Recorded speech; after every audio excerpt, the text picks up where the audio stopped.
Hello, everyone, and welcome to our College Sports Communicators live webinar presented by the CSC Diversity and Inclusion Committee. We are pleased to offer this session on keeping DE&I at the forefront. Thank you for joining this important session as we discuss ways to address and promote diversity, equity, and inclusion opportunities in our ever-changing college athletics environments. Our presenters are here to offer their thoughts and expertise and to take your questions as we discuss strategies and ideas on how the college sports industry can continue to promote greater inclusivity and diversity at all levels and in leadership roles. And as we welcome your questions at any time, just place them in the Q&A function of this Zoom. You can use the chat feature to comment, but please place all your questions in the Q&A channel. I'm Jessica Poole. I serve as the immediate past president of CSC, and in my day job, I am the team president and chief operating officer for Minnesota Aurora FC, and I will serve as the webinar moderator. As a reminder, we are recording this webinar, and later on the CSC website and YouTube page, you can catch it as on-demand session. We will also offer it on numerous podcast channels. Please invite fellow and current CSC colleagues to listen and watch this as well. We appreciate you joining us today, and remember to ask your questions. We have a lot to discuss, so let's get started. Now, here are today's panelists. I'm going to let everyone introduce themselves, and then we'll get to the questions. Let's start with Hamilton. Hey everyone, I'm Hamilton Cook, Associate Commissioner and Senior Minority Administrator at the Metro Atlantic Athletic Conference. We are a D1 mid-major. A lot of people don't know us or they confuse it with the other MAC. So we are based at Edison, New Jersey. I oversee all of our DEI initiatives here at the league office. I also serve as our conference ADID. And in addition to being on the CSC Diversity and Inclusion Committee, I'm also on the NCAA Minority Opportunities and Interest Committee. Thank you, Hamilton. Next, Sebastian. Hi, everybody. My name is Sebastian Bush. I'm the Assistant Athletic Director for Communications at the City College of New York. I'm happy to be here. I had the opportunity to be part of the CSC Diversity and Inclusion Fellowship last year, and I'm happy to be here. Great. Dewan. Thanks, Jess. Hamilton, Sebastian, thanks for great intros. Pleasure to meet with you all today. My name is Dewan Baker. I serve as the Associate Athletic Director for Diversity, Equity, and Inclusion within Colorado Athletics. Been here for about 3 years now. Have engaged with what was formerly COSIDA and now CSC for a number of years around diversity, equity, and inclusion initiatives, and excited to converse with everybody today. Thanks, Dewan. And last but not least, Dominique. Hey y'all, I'm Dominique. Y'all can call me Dom. I'm currently a senior at Southern Miss, and I was one of the founders of LSU Black Student Athlete Association. So thank you for having me. Well, thank you everyone for introducing yourselves, and we will dive right into some questions. I'm going to kick this first one to Dewan. Dewan, how have you seen DEIB work evolve over the years, and what are you seeing as needs in this space in this current climate? Thanks, Jess. I would say the way it's evolved has been pretty, I would say almost kind of like a roller coaster, right? And so I had the pleasure of serving as a diversity and inclusion director for Nebraska. And I stepped into that role in 2018. And in 2018, when I stepped into that role, I was one of about 30 that we knew of around the country that was doing that role with a specific focus and being like positioned within athletics. Fast forward to 2022, the last information that at least that I know of is that there were 102 open roles by fall 2022, right? And so definitely a jump in the amount of opportunities and people who are kind of situated within athletics who are promoting diversity, equity, and inclusion or have that as like a core responsibility. And we'll have to recheck numbers going into this school year, but 30 to 100 plus is a pretty significant jump, right? And so I would say back then, and even into the past 2 years, a lot of the needs have really been around what a roadmap looks like for this role because it was so new. And so what are best practices? Who are people we need to be connected with? What's the funding structure like? How do you sustain it? How do you add staff? Are a lot of the conversations that me and my colleagues have and have had for the past 2 years. And currently, a lot of the needs really have shifted to what's happening in the country around some of the anti-DEI legislation that we're seeing. And so almost half of U.S. states have introduced some type of anti-DEI legislation. And obviously that's a big chunk of, our college athletic departments and where they reside, where they live, where they work. And a lot of folks in my role or who aspire to be in my role now, or just work within my role or adjacent to the role, right, are asking a lot of questions around, hey, what does it look like to actually navigate and still do this work amongst all the legislation that is preventing or just flat out telling us that, no, you cannot do this work anymore, right? And so a lot of what we're seeing now is how do people, again, sit in this role, kind of navigate, or how do people who are working on these initiatives continue to do them if they're getting state funds or if their government doesn't want them or their legislation doesn't want them to participate. And so really shifting to how to be strategic, how to continue to do work, how to even take it underground in some ways, right? And so that's really been a lot of the conversation, at least for the last year, and how it is that we can continue to do the work at a high level, even though we're getting opposition from it from all types of levels. Yeah, I think, you're right. I think that that's been the major focus over the course of the last year is how do you navigate? And I'm curious, and this is open to anyone on the panel, how have you begun to navigate that? What are some things that your colleagues are doing or things that people have heard of that people are doing to navigate some of those?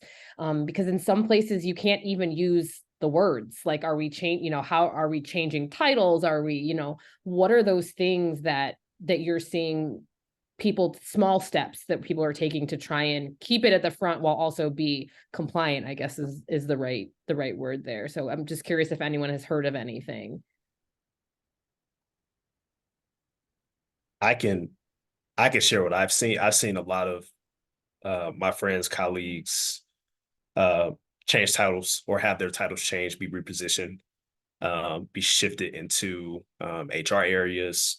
I've seen a lot of words that have shifted into things like culture, belonging, people operations, those types of words that really started to kind of spring up for individuals who have been within diversity, equity, and inclusion, but their state or their institution doesn't allow them to use that language anymore. And so like I said, for me, I've seen a lot of title changes and a lot of switching of language that can still be categorized as DEI work in some way, shape, or form, but they're just not calling it that. Yeah, same. I've seen a lot of, as you mentioned, organizational shifts where this is moving from campus or athletic department over to HR and falling under HR. So very, very unique and interesting times. Dom, as a student athlete on campus, can you talk about how you have seen students and student athletes dive into DEIB work through causes and activism? And how have you seen this aspect of it evolve during your time as a student athlete? Definitely. I think the difference I've seen from first being in college as a freshman until now is that a lot of our the athletes and my like teammates just around, we're understanding the power we have as collegiate athletes and how much comes with that. And I think we're in a space where we're kind of trying to figure out what we can and can't do, or how far we can go as student athletes. Because when I was at LSU, we kind of just wanted to make a space because we didn't really know where to start. Like we knew we could get in the community, we knew we could, impact the youth and things like that. But it was so much going on, especially during that COVID year. It was just things happening left and right, and they expected us just to focus on our sport, and we knew we couldn't do that. So one thing we wanted to do was just create that space on campus for Black athletes and people of color, just to come in, voice their opinion, and hear everybody's idea, and then there was pushback, from higher ups and things like that. But I think something that as a collective, as collegiate athletes, we're kind of pushing back as well. Like we're understanding that you can't really just keep us quiet. Like it's not gonna happen. We don't want that to happen. So, I think over time, I think we just been, I know for myself, I just continue to be involved in the community, helping out with the different organizations on campus with different students, because a lot of the students, they understand the platform that we have as athletes, and they enjoy working with them. I enjoy working with the students as well to hear their side of things, because they definitely have a different point of view in college than we do. So I think it's been great over the years, and it's continuing to grow, and it's been great.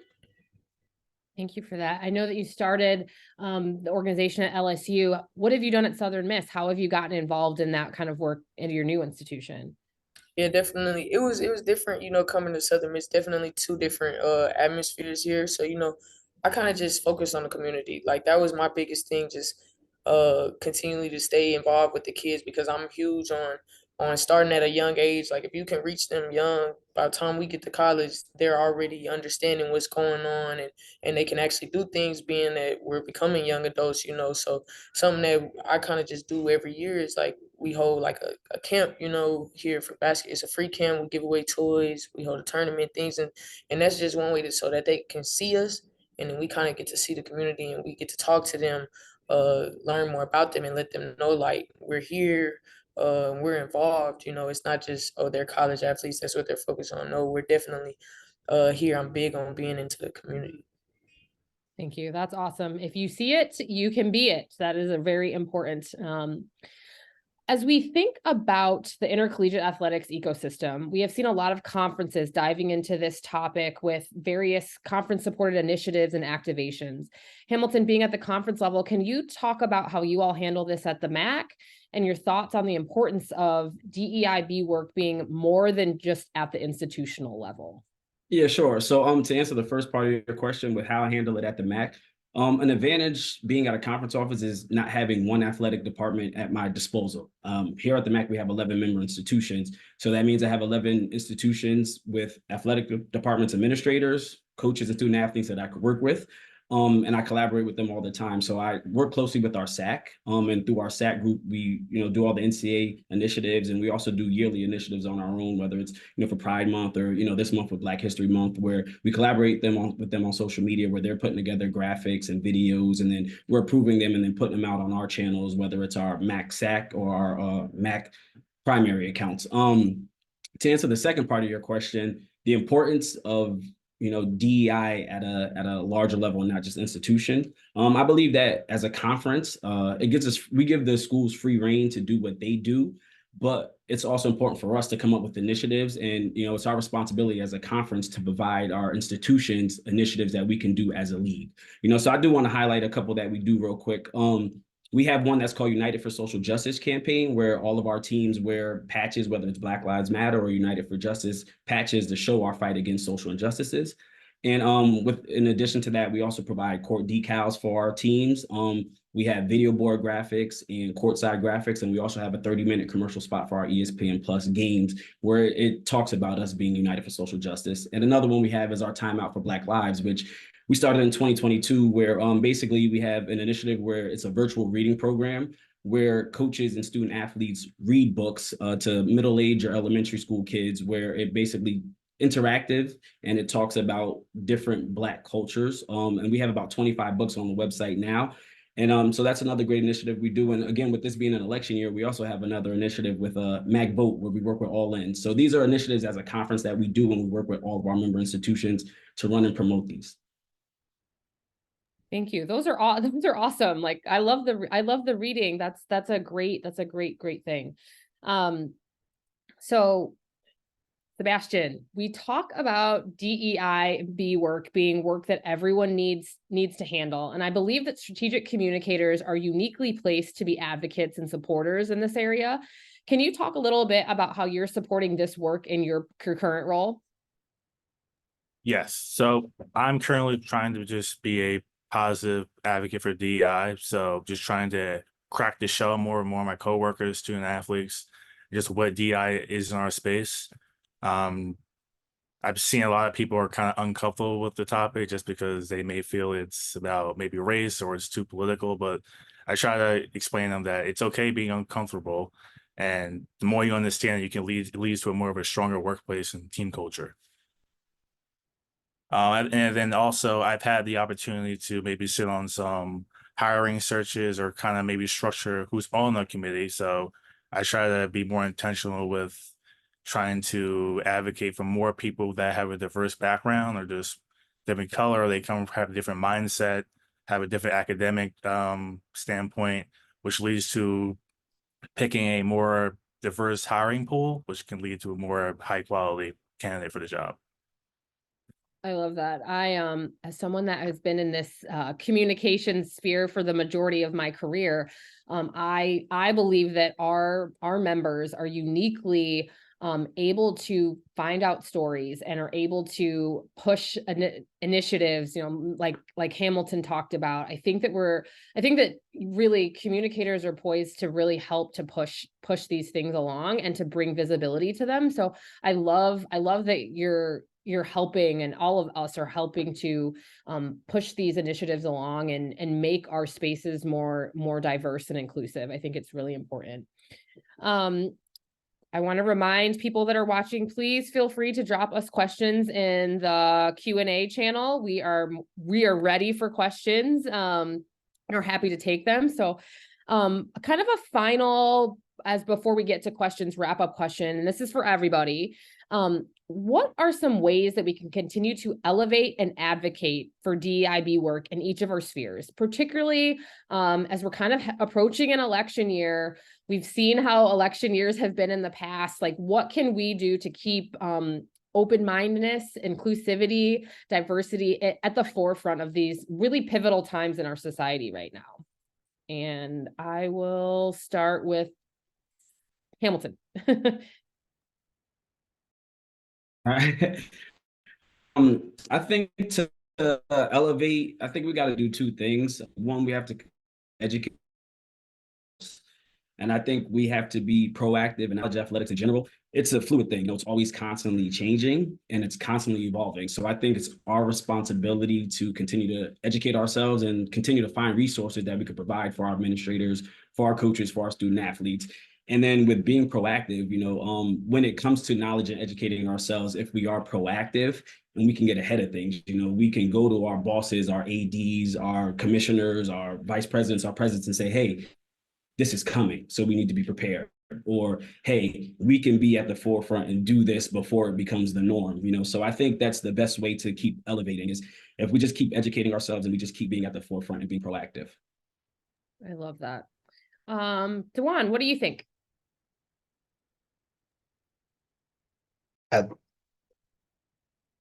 First, Hamilton, thank you.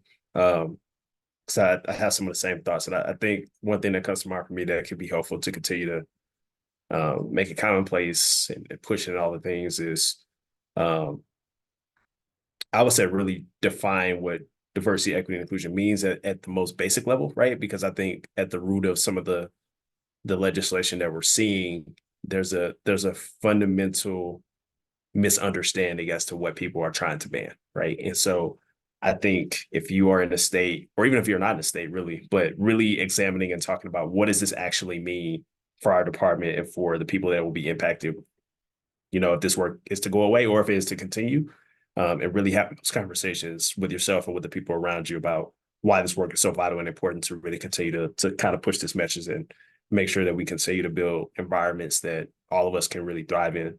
And I think in addition to that, really, as we get into, this specifically this election year, one thing I've been thinking about a lot is I would hope people start to do is really define what civility means, right? There's always this perception of like, oh, we need to dialogue across difference, or we need to, have discussion to reach common ground. And a lot of times we don't really even define what it means to be civil with one another. And so really understanding and describing what civility is and how to actually have that conversation when you do have competing thoughts, perspectives, opinions, lifestyles, and all those things. And if you can really define what civility means and decide how to kind of go about that in the right way, that can give you the opportunity to really actually start to dialogue across difference and reach some decisions that probably need to be made anyway, right? And hopefully for the better good.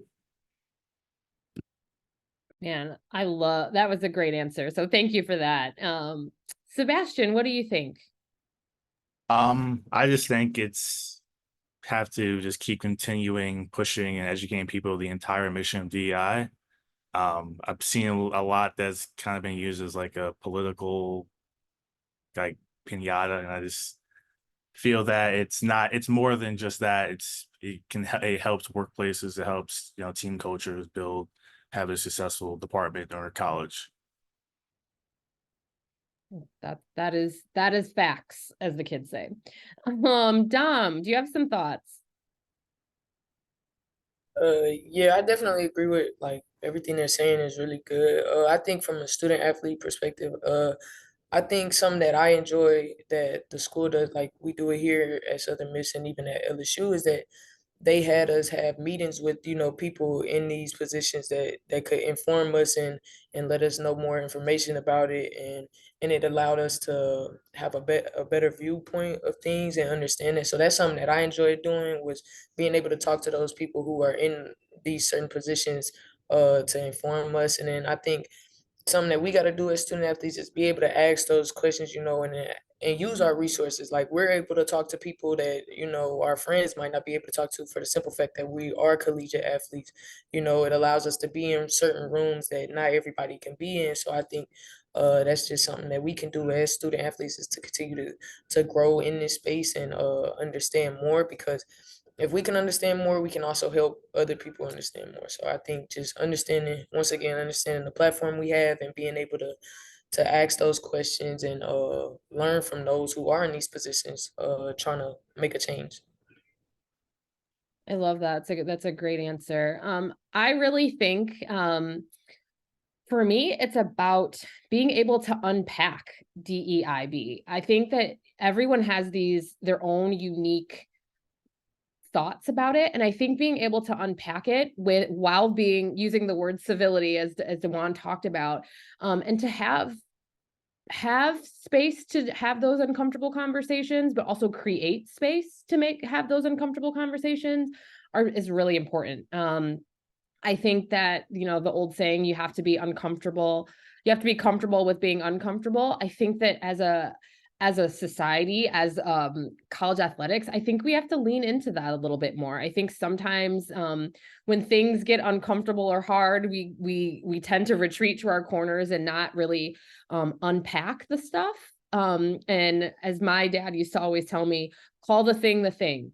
And so I think it's important for us to create space to do that in a way that's healthy, in a way that is everyone feels welcome. And I think that would be a challenge that I would give to all of us on this call, is like, how can we be that for someone, particularly our student athletes, and how can we create that for someone? I think those are really important things to be able to have some of these great conversations, that like the one we're having right now. We have some questions in the queue. This first one is for Hamilton. At the conference level, does the MAC have DE&I initiatives that all member institutions partake in? Do you have schools that are more involved than others, and how do you deal with that? It's a great question. Yeah, so the initiatives that I actually mentioned earlier, all of our schools do partake in them. With the patches, all of our schools have patches. They all run the commercials. They all use our digital signage. With the timeout for Black Lives, same thing, where we've worked with all of our institutions. A lot of the institutions, some are better than others. But everyone does partake, and there's no, punishment or anything like that with the ones who do less.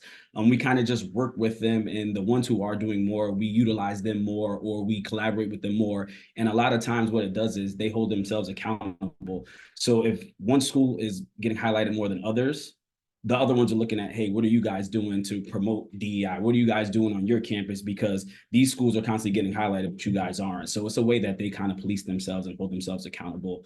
But everyone does partake in the initiatives together. And again, some do more than others, but they work amongst themselves to police it. I love that. Another question in the chat. What are some ways an SID can encourage their student athletes to come to them with stories they want to tell in the DEI space? Dom, how can an SID help student athletes find their voice when it comes to those issues that are important to them? It's a great question. I think the best way to do that is just make your student athletes feel comfortable, because everybody has their own story, you know. And we want to tell it as student athletes, but there's certain things as a student athlete we don't want to go too far, because like I said, when we first started our the Black Student Athlete Association at LSU, a lot of people was telling us like, fans are going to do this, they're going to feel this way about it, you're going to get pushback, it might keep you from having this opportunity, that opportunity. But then we had other people who told us, like, understand, like, when you do this, you are stepping out and you are, you know what I'm saying, quote unquote, putting a target on you because you're speaking on things that not everybody, and let's be real, not all fans want to hear from athletes. But we have people who support us. So if you're somebody who supports that and support your student athletes, let them know that you're there to help them, their voice be heard. Let them know that there's different ways to go about it, because there are certain ways that you could go the wrong way about it, but there are a lot of right ways to go about it.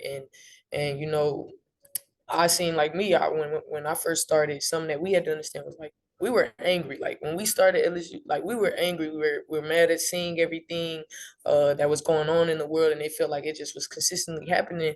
And all people wanted us to do was focus on athletics, and we didn't want to do that because, like, that wasn't the first thing on our minds.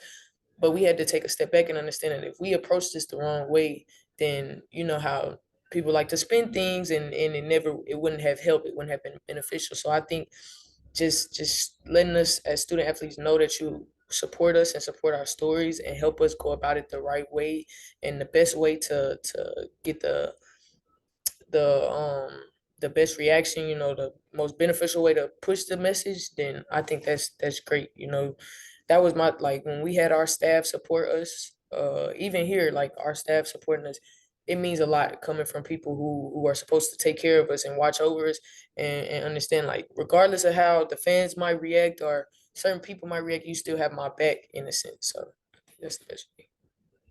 That's a great answer. And anyone on the panel can answer these questions. I'll chime in a little bit. I think the biggest thing we can do is show up. You know, when they're doing something and we're trying to cultivate safe space and make ourselves be known as people that they can reach out to and have those conversations, they're never going to know that unless we show up at their things, show up and support.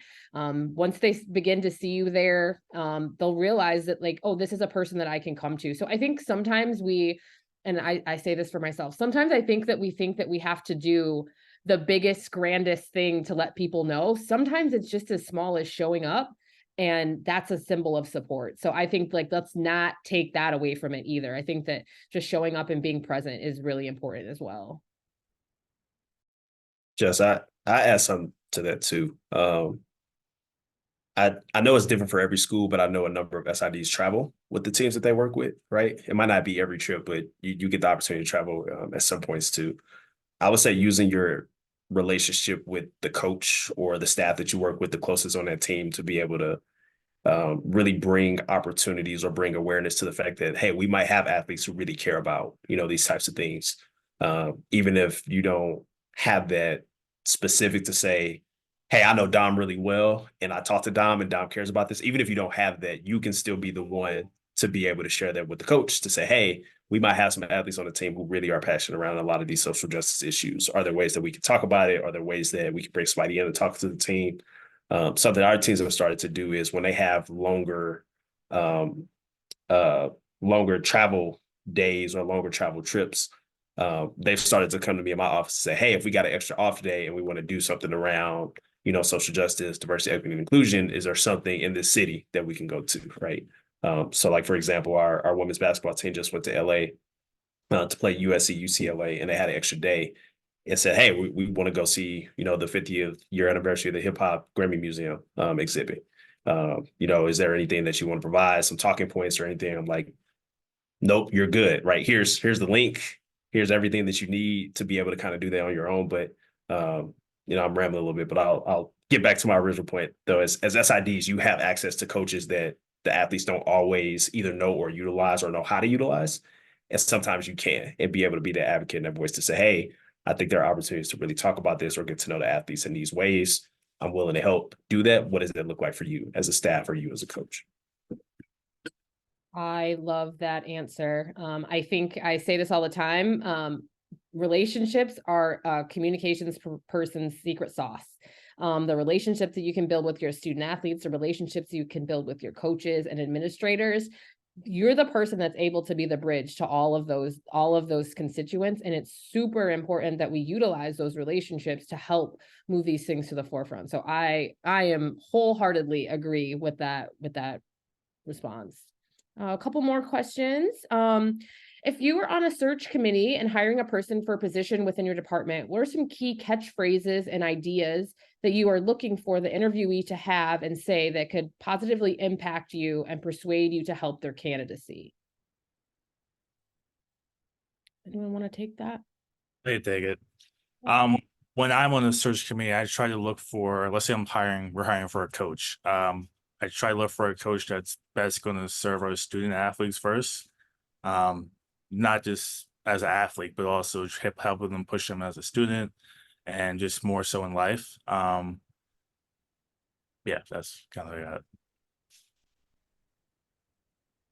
I think for me, when I'm serving, and I have hired a lot of people in the last year, I think the thing that's really important to me is to make sure that we're the job description is not limiting. I try really hard to use the right language. I've been reading a lot of articles about HR lately and taking out some of the like educational requirements. I think the larger net that you can cast without making people feel like they're unqualified from the beginning, I think you're going to get better pools. And so I think it would be really important, particularly as you're working to publicize jobs or putting together job descriptions, to be very intentional and have more than, when you're doing that, have other people take a look at it to make sure that it's not limiting by some of the language. And so I think that's something that could be a whole different webinar. But I think that that's an important piece of this, is we need to make sure that we're giving everyone a chance, and by using certain language, we limit people immediately. Anyone else want to take that? All right, I have one more question in the queue. If anyone has questions, please don't hesitate. We have a probably about 10 more minutes, so keep them coming. One way we've been able to support and bring visibility to DE&I is by running a series with our student athletes who are first-generation college students. However, what is your advice when you have administrators or coaches who turn a deaf ear or have disinterest/resistance to DEI efforts? What are some ways to best open up conversations with them? It's a good one. It's the last one, but it's a good one. Anybody want to take that?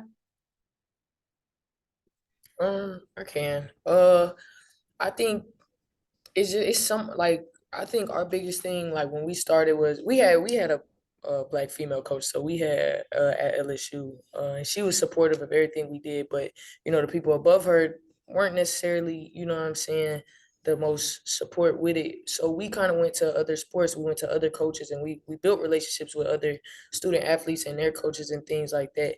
And I think just using all of the resources that's there, like using all of the people, like it might not be it might not be your coach might not be the one that you have to talk to. So having those, like, I had friends on other teams, track, softball, things like that, and their coaches wasn't the best, so they came to me and we talked, and I allowed them to meet my coach, and they built a relationship, and understanding that somebody is here, like they might not be your coach, but somebody on somebody's staff is going to help you. So I think just understanding that, yeah, we have our different teams, but athletics is athletics as a whole. We're all here for one. We all play for the same school. We all play for the same reason. You know what I'm saying? So I think understanding that there are different people in the department that you might not be able to talk to your coach. You might have to go and reach out and find help somewhere else in the department. And I think having that, and then being able to come to your coach, maybe that might help your coach actually start listening, that they see somebody who isn't necessarily their athlete, that's kind of their coworker, you know what I'm saying? So understanding that, okay, they got a different point of view, now they can help me get my point across to my coach, so just constantly understanding that it might not be, you know what I'm saying, it might not come easy talking to your head coach, but if you did have, I advise student athletes to go search in the department, because there's somebody who's gonna help us get our voice out. I love that. I always tell my student athletes, find your people. It does not have to be on your team. It does not have to be your direct administrator. find your people. And it doesn't always have to be in athletics. Find your people, and they will help you get where you need to go. Anybody else have thoughts on this? Yeah, I can chime in as well. For me, I have support here with my current commissioner and my previous commissioner with DEI initiatives. But one piece of advice I guess I can give about how to, show them, we're SIDs in SID world research. We do a lot of research. So do research, educate yourself and see what other people are doing, see what other schools are doing, other conferences are doing, and then bring it to your higher ups and show them how it could benefit us. These are initiatives that essentially can move us ahead. So if we're doing these things, and like I said before, getting ahead of everyone, it makes us look better. It shows us that we care. It shows that we're not just staying status quo. So I think the best way, to do this is to get as much data as you can and do as much research as you can, so you can show the higher ups how it can benefit. And I think that's the best way for them to, they can't deny numbers, so if you can show them numbers and show them that this is very important and this can help us, I think they won't be able to turn a deaf ear. I'd add to, sorry, go ahead, Jess. No, I was gonna call on you. I would say the one thing that I found to be helpful is knowing what language gets your coach, administration, other athletes, etc., to kind of lean in a little bit more, right? So I think a lot of the opportunities and challenges around DEI, at least for me, I think really at the root of it, there are issues that really deal with well-being, wellness, and if somebody is doing something that is, as the offender, that could be a conduct issue, right? And so being able to use language like that to talk to your coaches or staff to be like, hey, there might be a potential student wellness issue with somebody on your team if they're feeling, or on the receiving end of any of the isms that you want to name, right? Or if somebody, again, is the offender, they're like, hey, this might be a conduct issue, so I need you to really lean in and engage in this conversation around what this might look like to get this person help, education, resources, whatever it is, right? And so that's not something that I would say default to. That again, that's probably to the question, they are disinterested or resistant. That's just a switch in language that might get them to kind of participate or perk their ears up a little bit more. But those are things that when it comes to those drastic measures, and you need somebody to listen, that can really help to make sure that their ears are open. Totally agree. I'll add one quick thing because we have 2 more questions and we're running a little low on time, but bottom line, however, these initiatives and these types of things can help your bottom line. As a campus, if you're doing stories about first generation students, that means that you're first generation friendly, right? So it can help your enrollment. These type of things can help the university, promote your department. So I think making sure, as we go back to using the language, any way that these things can be seen as positives for your department or your institution, that's important to make sure that we take advantage of and when having these conversations. All right, I have 3 more questions. We might not get to all of them, but first one is, what are the major things you are working to do or planning to do to keep DEIB initiatives and the spirit of an inclusive environment at the forefront of your office or conference going forward? Good question. Anyone? What's coming down the pipe for any of you all?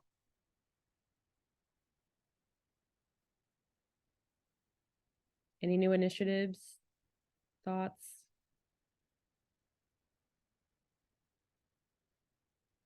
Well, I can share something that's kind of special in my world of soccer.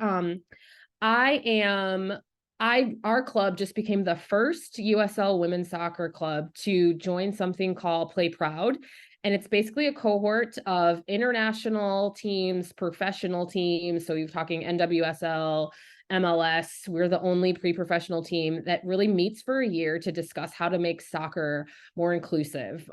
It's a really prestigious thing, and we're super excited to be piloting it for our clubs in the USLW. It's a big deal, and I'm excited to shepherd it forward. So that's a cool thing for us. Anybody else got anything coming up? All right. Okay, 2 more questions. With recent legislature condemning DEI initiatives and end of affirmative action, is there a concern that Title IX could be re-examined? Is there an avenue or meeting space where all DEI representatives can strategize as a collective? It's a good one. Anyone want to take that?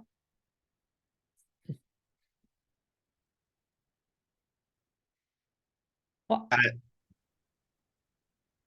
I would say that I think that obviously I personally think that Title IX will be examined. But I also think that there's always an opportunity to get together and strategize. I know that there are so many groups out there of folks, like-minded folks coming together to talk about these things. And I'll kick it to DeJuan because I know he's going to talk about some of these things. So absolutely. Yes, I think some of the justice points, Title IX will be examined. I think my personal opinion is that it's a little safer, especially because I think the NCAA has really leaned into Title IX more than the national legislation, if you will, right? And so I don't foresee a lot of things getting cut from that perspective. Where people go to strategize and talk, the two that immediately come to mind for me, for a conference perspective, is the NCAA Inclusion Forum. This year is from April 23rd to 25th, I want to say. Great space where there are practitioners from college, pro, even youth amateur, who are coming together to talk about DEI issues in sport on a consistent basis. And so that's definitely what I would recommend looking into.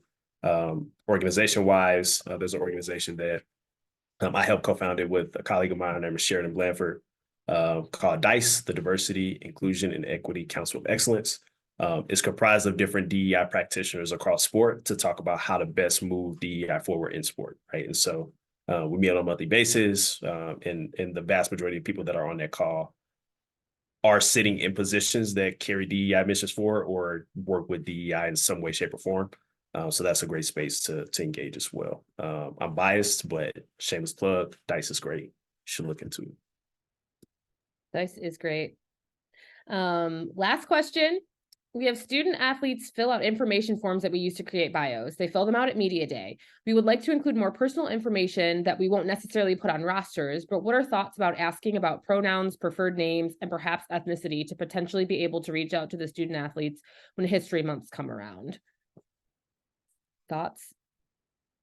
Mine is yes. I think it's super important.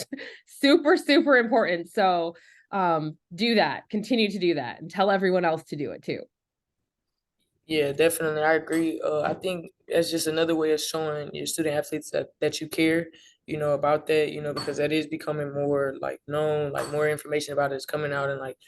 And I think if you asking it during their media, that just shows that there's something that you want to know about them and that you care about including them in that way. So I think that's definitely a good idea to do. Anybody else? Yeah, I mean, I basically just want to echo what Dom said. It shows that you care. On those media days, we're trying to collect as much information as possible from our student athletes. So showing that we care about their pronouns, it shows that we're not just getting the basic information and we don't just care about the general information from, your high school. We care about things that we know the student athletes care about. I love it. Well, friends, we are at time. I'd like to give a big thanks to our presenters today for the discussion and their insights. We appreciate your questions as well. This was a great conversation. Again, this CSC webinar will be on demand later today in a video format and also as a podcast to share that information with your colleagues. We encourage you to check out our website, collegesportscommunicators.com, for updated information on what's on tap for CSC programming and continuing education. I hope everyone has a great day and thank you for joining us.